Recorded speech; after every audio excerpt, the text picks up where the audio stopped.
My fellow Republicans, let's send Joe Biden back to his basement and let's send Donald Trump back to the White House.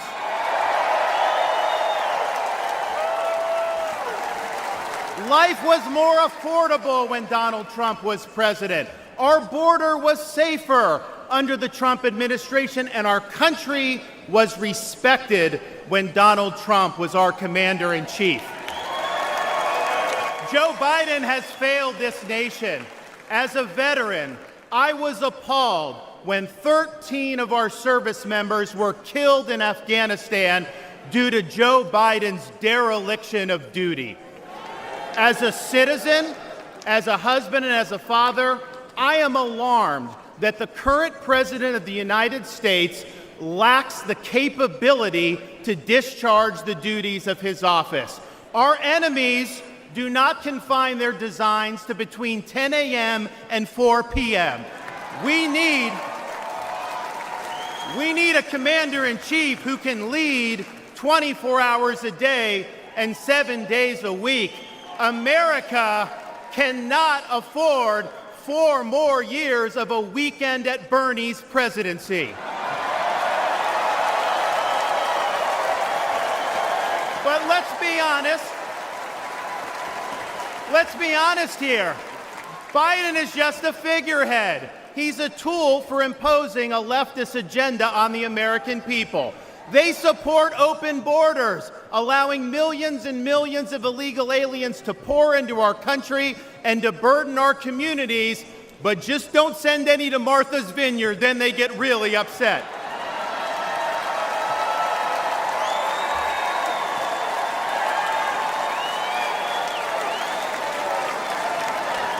They have unleashed progressive prosecutors across our nation who care more about coddling criminals than about protecting their own communities. They use the unelected bureaucracy to impose their will on us without our consent, and they weaponize political power to target their political opponents like they've done to our own nominee.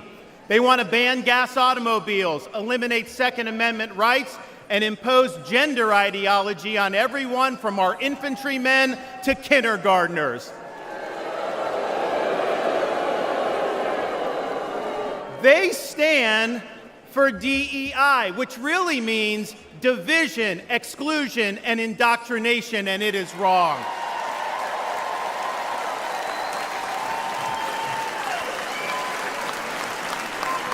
They mandated that you show proof of a COVID vaccine to go to a restaurant, but they oppose requiring proof of citizenship to cast a vote.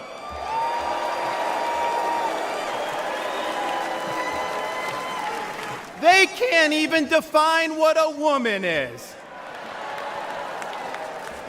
Now, Donald Trump stands in their way, and he stands up for America.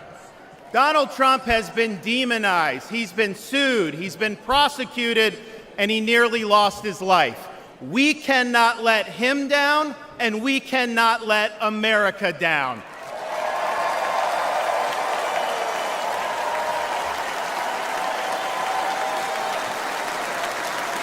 It is the values of this Republican Party that reflect our nation's founding principles.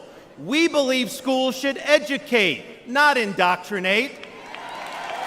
We stand for parents' rights, including universal school choice. We support law and order, not rioting and disorder. We seek a strong, focused United States military, not one distracted by a social agenda. We reject entrenched political class, and we demand term limits for members of Congress.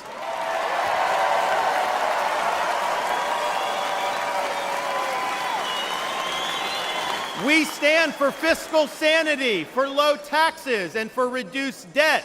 We seek to reclaim the constitutional government as envisioned by our founding fathers by bringing the administrative state to heel once and for all. We believe that you must be a citizen in order to vote. and that photo ID should be required before casting a ballot.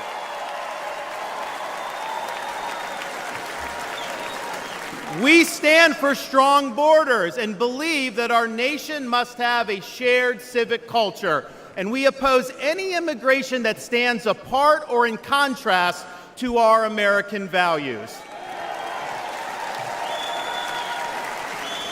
We believe in the principles articulated in the Declaration of Independence that our rights come not from the generosity of the state, but from the hand of the Almighty, including the right to life, liberty, and the pursuit of happiness.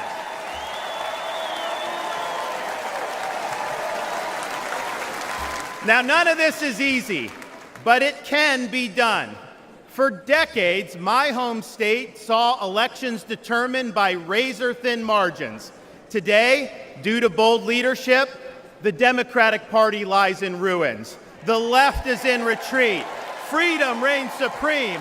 The woke mind virus is dead, and Florida is a solid Republican state.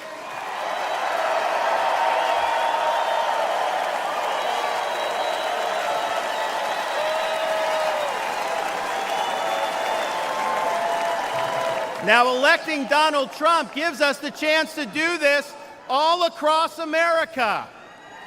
And we have a responsibility to step up and make it happen. We have a responsibility to preserve what George Washington called the sacred fire of liberty. This was a fire that burned in Independence Hall in 1776 when 56 men pledged their lives, their fortunes, and their sacred honor to establish this nation. It's a fire that burned at a cemetery in Gettysburg, Pennsylvania, when our nation's first Republican president pledged this nation to a new birth of freedom.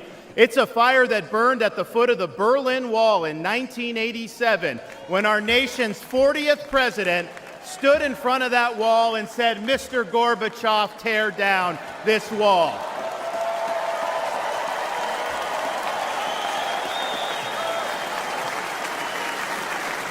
This is not a responsibility we should fear. It's a responsibility we should welcome. After all, if not us, who? And if not now, when? Let's make the 45th President of the United States the 47th President of the United States.